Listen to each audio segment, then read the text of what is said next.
महाराष्ट्र विधानसभा में आज ऐसा वाकया हुआ जब लिफ्ट में उद्धव ठाकरे और देवेंद्र फडणवीस दोनों एक साथ थे।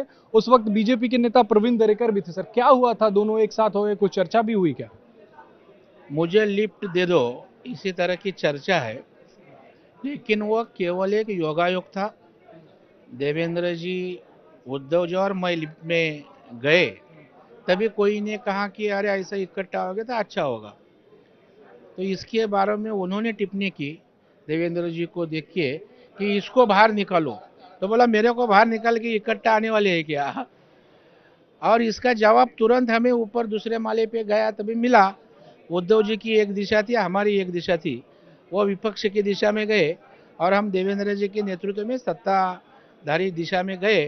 तो उन्होंने विपक्ष में रहने का तय किया है और हम सत्ता में जाने का निश्चित किया है। मतलब किसी ने पीछे से कहा कि दोनों को साथ में आना चाहिए, उद्धव ठाकरे और देवेंद्र फडणवीस को। कई लोगों को कुछ लगता है, वह एक भावना थी, उसके ऊपर ये प्रतिक्रिया क्रिया हुई। तो बाहर निकलने को किसको कह रहे थे? उद्धव ठाकरे आपको, फडणवीस साहब को, किसको? नहीं, मेरे को बाहर निकलने को नहीं लिफ्ट से। वो बोल रहे थे कि मैं है देवेंद्र की जी के साथ, इसलिए कुछ बाबा इसको करो। तो मैं बोला तुम इकट्ठा आने वाले हैं क्या? तो चलो मैं भी बाहर निकलता है। तो करनी और कथनी में फर्क है। वो तुरंत लिफ्ट में से उतरे तो दो दिशा में गए। इसलिए उद्धव ठाकरे टाइम पास कर रहे थे और उनका जो स्वभाव है, टोमना मारना बोलना, इतनी ही दिशा में ये चीज को देखने की आवश्यकता है। तो दुआ सलाम कुछ तो हुआ होगा, कुछ तो बात। नहीं, महाराष्ट्र के राजनीति में एक देखो, वातावरण तो बहुत ही खराब है और इसी वातावरण में अगर दो विपक्ष के नेता इकट्ठा आके सुसंवाद होगा तो उसको गलत मानने की आवश्यकता नहीं।